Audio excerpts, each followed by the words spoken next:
Vamos a ver algunas particularidades del impuesto a las ganancias de capital. Primero, vamos a ver un video introductorio sobre el tema.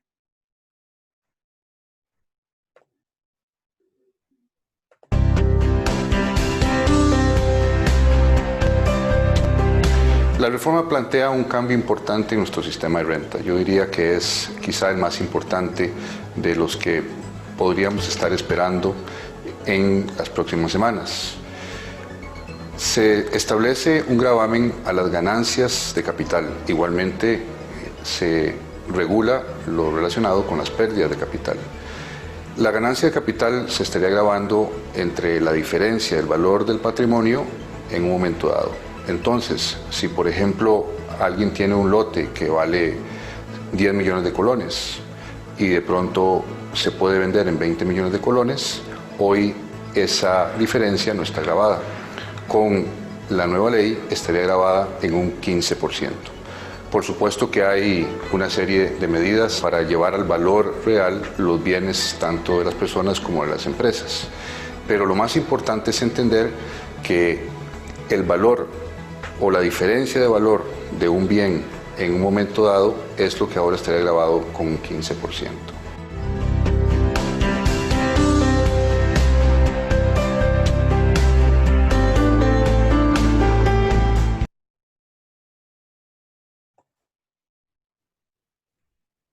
Las ganancias y pérdidas de capital gravadas con este impuesto son aquellas donde hay variaciones en el patrimonio del contribuyente que se realicen con motivo de cualquier alteración en la composición de dicho patrimonio, incluidas las derivadas de la venta de participaciones en fondos de inversión. La ley establece que no existe alteración en la composición del patrimonio en los casos de localización de derechos, distribución de bienes gananciales y aporte a un fideicomiso de garantía o testamentario. Asimismo, se estima que no existe ganancia ni pérdida de capital en las reducciones de capital social, excepto cuando la reducción de capital tenga por finalidad la devolución de aportaciones,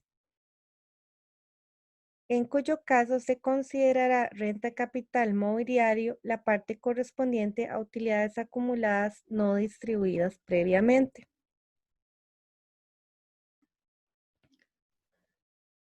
No se computarán como pérdidas de capital las pérdidas no justificadas, las debidas al consumo, las debidas a donaciones u obsequios y las debidas a pérdidas en juegos de azar.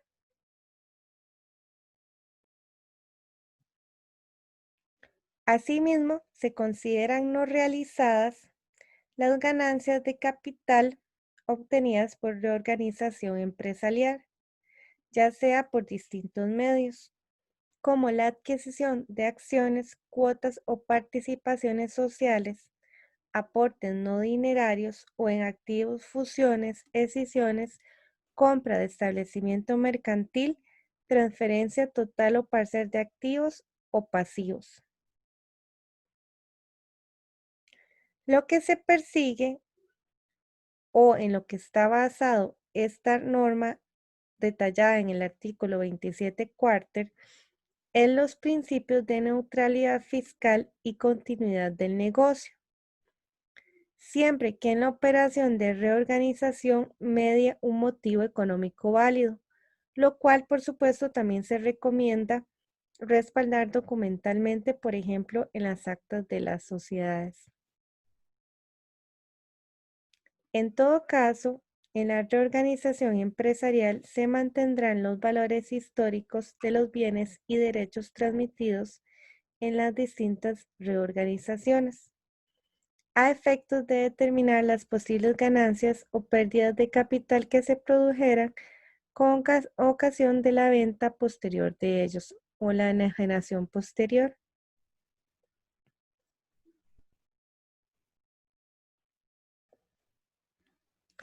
Además de las ya vistas, la ley exime del pago de ese impuesto a las ganancias de capital obtenidas por la transmisión de la vivienda habitual del contribuyente. No importa si esta vivienda está en nombre de una persona física o jurídica, lo que hay que comprobar es la transmisión de la vivienda habitual, por ejemplo, puede ser por medio de una declaración jurada. También está exenta la ganancia de capital derivada de la enajenación ocasional de cualquier bien mueble o derecho no sujetos a inscripción en un registro público, con excepción de los títulos valores. Cuando el transmitente de ese bien o derecho sea una persona física y lo transmitido no esté afecto a su actividad lucrativa.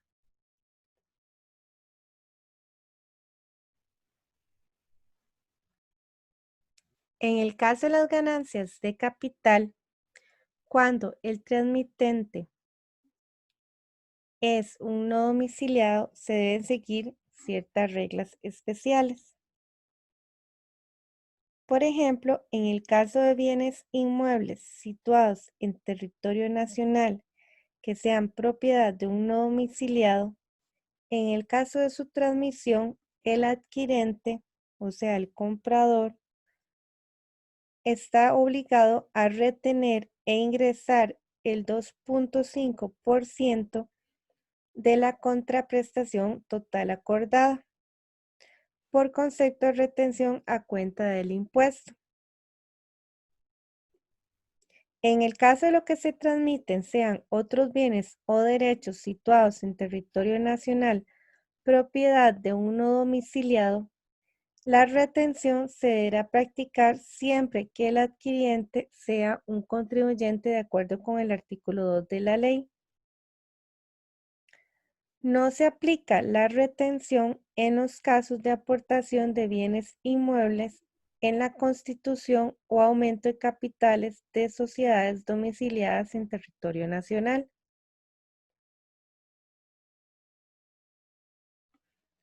Como sanciones a esta regla, la ley establece que si no se retiene el impuesto, el Registro Nacional no puede inscribir el traspaso de los bienes transmitidos.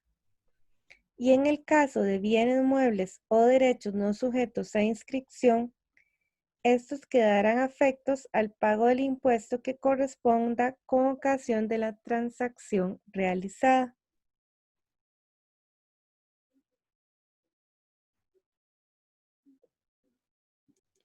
En tema de declaración, es importante que si hay pérdidas de capital, estas sean declaradas en el mes correspondiente. ¿Por qué? Porque esa declaración es un requisito indispensable para posteriormente compensar esos saldos a favor o eventualmente solicitar su devolución. Sin embargo, si no son declaradas cuando corresponde, no podemos tener esas opciones, ya no tendríamos ese crédito a favor. La renta imponible en el impuesto de ganancias o pérdidas de capital, en el caso de las transmisiones onerosas, o sea, cuando hay dinero de por medio, es la diferencia entre el valor de adquisición y el valor de transmisión del bien o el derecho. Y en el caso de los demás supuestos sería el valor de mercado de los bienes o derechos que se incorporan al activo o patrimonio del contribuyente. La ley establece reglas en cuanto al valor de adquisición y el valor de transmisión. Por ejemplo, indica que el valor de adquisición está formado por el importe real por el que se adquirió el bien, además del costo de las inversiones y mejoras efectuadas en los bienes adquiridos y los gastos y tributos inherentes a dicha adquisición, excluidos los intereses de la financiación ajena que hayan sido satisfechos por el adquiriente. En el caso de bienes intangibles que no cuenten con un valor de adquisición, se entiende por valor de adquisición el valor que está en libros. De ahí otra vez la importancia de llevar un adecuado registro o respaldo documental. Dicho valor de adquisición se actualizará de acuerdo con la variación de los índices de precios al consumidor determinados por el INEC. Por su parte, el valor de transmisión será el importe real por el que la enajenación se haya efectuado. De este valor se restan los gastos y los tributos referidos anteriormente, cuando esos gastos y tributos estén a cargo, en este caso, del transmitente.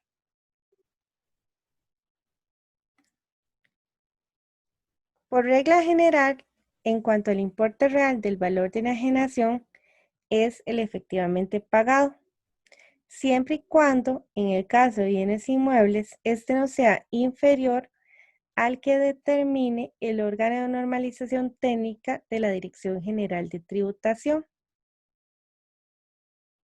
También el artículo 31 nos establece normas específicas de valoración de la renta imponible en el caso de ganancias y pérdidas de capital, lo cual los invito a leer.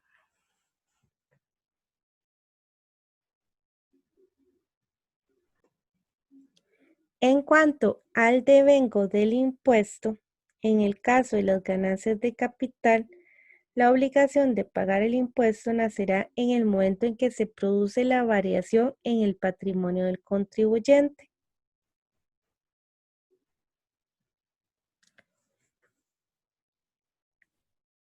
La tarifa general del impuesto es el 15%. Sin embargo, la ley establece que los bienes y derechos adquiridos con anterioridad al 1 de julio del 2019 dan la opción para el contribuyente de, en la primer venta, optar por pagar el impuesto a la ganancia de capital aplicando al precio de enajenación una tarifa del impuesto equivalente al 2.25%.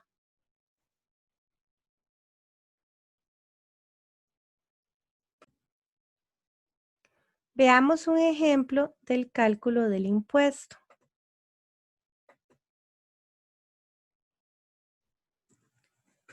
En el caso de la venta de una propiedad, la regla general sería la aplicación de la tarifa del 15% a la diferencia entre el precio de adquisición y el precio de venta. Entonces, si tenemos un precio de adquisición de 5 millones y se vende la propiedad en 6 millones, la diferencia es 1 millón de colones. Por tanto, el impuesto a pagar serían 150,000 colones, que es el 15% de 1 millón de colones. Y el contribuyente tendría una renta disponible de 5,850,000 colones. Si esa propiedad se adquirió antes del 1 de julio del 2019, a ese traspaso, por ser la primera venta después del 1 de julio del 2019, se le puede aplicar una tarifa del 2.25%. Pero en este caso no es sobre la diferencia, sino sobre el precio de venta. Entonces, en el mismo ejemplo, si tenemos un precio de venta de 6 millones de colones, aplicamos la tarifa del 2.25%, eso nos da un impuesto a pagar de 135,000 colones y en este caso la renta disponible es 5,865,000 colones. Esta tarifa reducida se pensó o se estableció pensando en los contribuyentes que adquirieron fincas antes del 1 de julio del 2019, cuyo valor de adquisición es muy bajo. Por tanto, la diferencia a la hora de aplicar la tarifa del 15% iba a ser bastante amplia. En este caso, entonces, se le da la opción del 2.25%, pero sobre el precio de la venta. Entonces, esto sirve cuando el precio de adquisición es muy bajo, aún con las actualizaciones.